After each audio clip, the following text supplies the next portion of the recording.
5 tahun telah berlalu sejak Indonesia mengalami kebakaran lahan gambut terparah dalam sejarah, yaitu pada periode bulan Juni sampai Oktober tahun 2015. Data dari Center of International Cooperation in Sustainable Management of Tropical Peatland atau biasa yang orang-orang sebut CIMTROP bilang kalau 2,6 juta hektar lahan gambut kebakar dan melepas 1,7 miliar ton gas CO2 ke udara di waktu itu.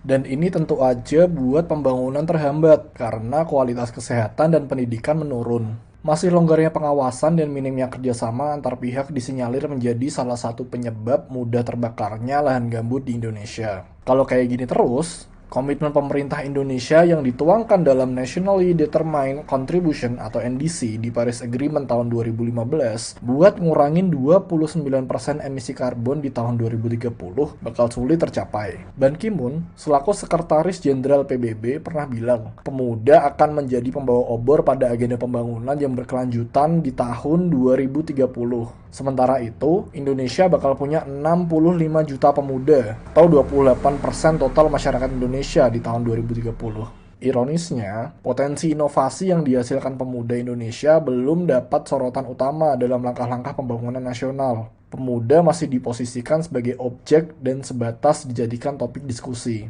Dalam berbagai peran pembangunan, pemuda masih sering diikutsertakan hanya sebagai penerima manfaat pembangunan pemuda. Padahal, dengan pertimbangan potensi yang ada, pemuda di Indonesia itu bisa jadi bagian dari pembangunan oleh pemuda.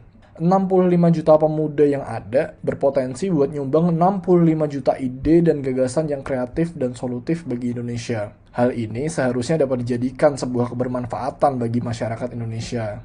Apalagi pendekatan generasi muda yang hidup di era sekarang, di era Internet of Things, sangat berpotensi dalam mengakomodasi pertukaran pengetahuan dan informasi tanpa batas. Pemuda pun dapat mengawinkan kemampuan bercerita dan menciptakan momentum menggunakan teknologi digital yang tersedia. Sebagai anak muda, kita bisa melakukan beberapa hal untuk bantu ngejaga ekosistem gambut.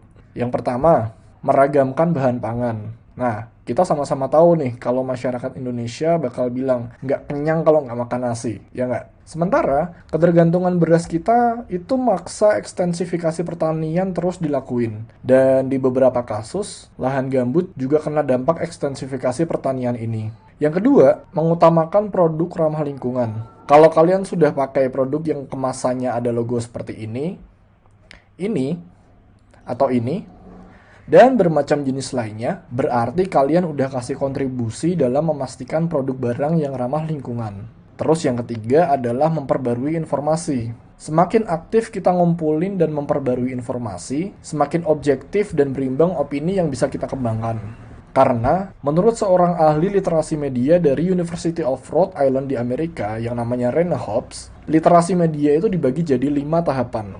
Yang pertama akses, analyze, create, reflect, dan act. Di tahapan akses ini, kita masuk ke poin keempat untuk mengimplementasikan analyze, create, reflect, dan act dengan cara mengaktifkan platform komunal. Dengan informasi yang udah dikumpulin, kita dapat berkumpul, berdiskusi, dan tukar pikiran dengan anak muda lain supaya muncullah pemikiran-pemikiran hebat yang baru. Tapi, pemikiran hebat yang udah berhasil disintesiskan bakal cuma jadi pemikiran di kepala kita aja kalau nggak ditulis. Nah, itu dia. Ditulis, itu poin kelima. Kita harus menggerakkan sebuah tulisan. Pemikiran tanpa tulisan itu cuma bakal ngumpul di kepala kita. Sementara pemikiran yang ditulis itu bisa jadi awal sebuah sejarah. Kalau kita bisa nerapin paling enggak 5 hal sederhana tadi, bukan nggak mungkin anak muda bakal jadi bagian dari pembangunan di negeri ini, khususnya buat ngejaga ekosistem gambut.